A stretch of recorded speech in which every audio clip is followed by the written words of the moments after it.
Have you ever heard the saying, we don't fall in love, we repeat what we know? It sounds a bit strange, right? But what if I told you that who you re-attracted to as an adult has a lot to do with your childhood? It's not about blame. It's about understanding.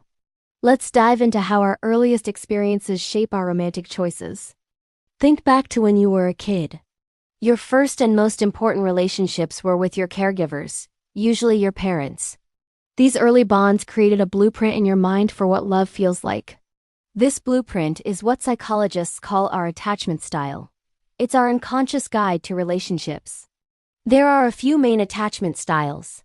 First, there's the secure attachment. If your caregivers were consistently there for you, responsive to your needs, and made you feel safe, you likely developed a secure attachment.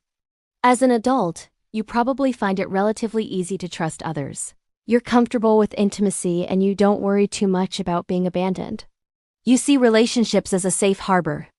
But not everyone has that experience. Maybe your caregivers were inconsistent.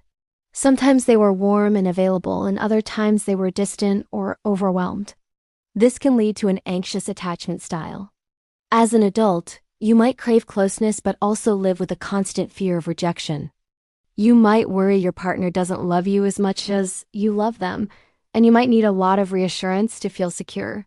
Then there's the avoidant attachment style. This can develop if your caregivers were emotionally distant or discouraged displays of emotion. You learned early on to be self-reliant and not depend on others for comfort. As an adult, you might feel uncomfortable with too much closeness. You value your independence highly, and you might unconsciously push people away when they get too close, even if you do want a connection. Finally, there's a disorganized attachment style, which often stems from a childhood that felt frightening or chaotic. As an adult, this can be really confusing. You might desperately want love, but at the same time you're terrified of it. Relationships can feel like a roller coaster of intense emotions, swinging between wanting to get close and needing to pull away. So, how does this all play out in our love lives? We're often drawn to people who feel familiar even if that familiarity isn't healthy. If you had an emotionally unavailable parent, you might find yourself repeatedly attracted to partners who are also distant. It's not because you enjoy being hurt. It's because your inner child recognizes that pattern.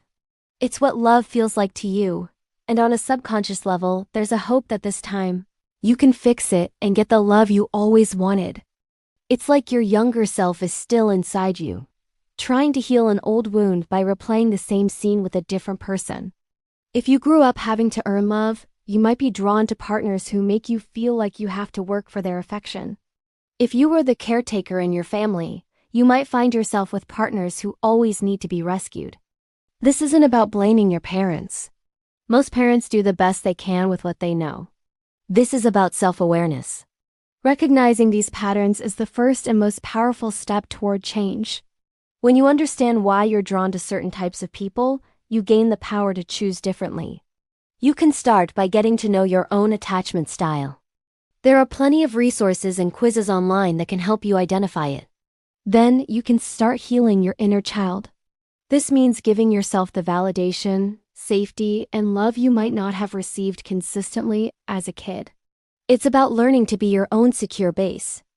It also involves consciously choosing partners who demonstrate secure attachment traits, people who are consistent, reliable, and emotionally available. It might feel uncomfortable or even boring at first, because it's different from what you're used to. But that boring feeling is often what safety and stability feel like. Understanding your past doesn't trap you. It liberates you. It gives you a map to navigate your relational world and break free from cycles that no longer serve you. You can learn to build the healthy, loving, and secure relationship you truly deserve. The goal isn't to find a perfect partner, but to become a more secure partner yourself. By understanding your past, you can change your future. It's a journey of self-discovery that can lead to the most fulfilling love of all. Thanks for watching. If this resonated with you, hit that like button and subscribe for more insights into building better relationships. See you next time.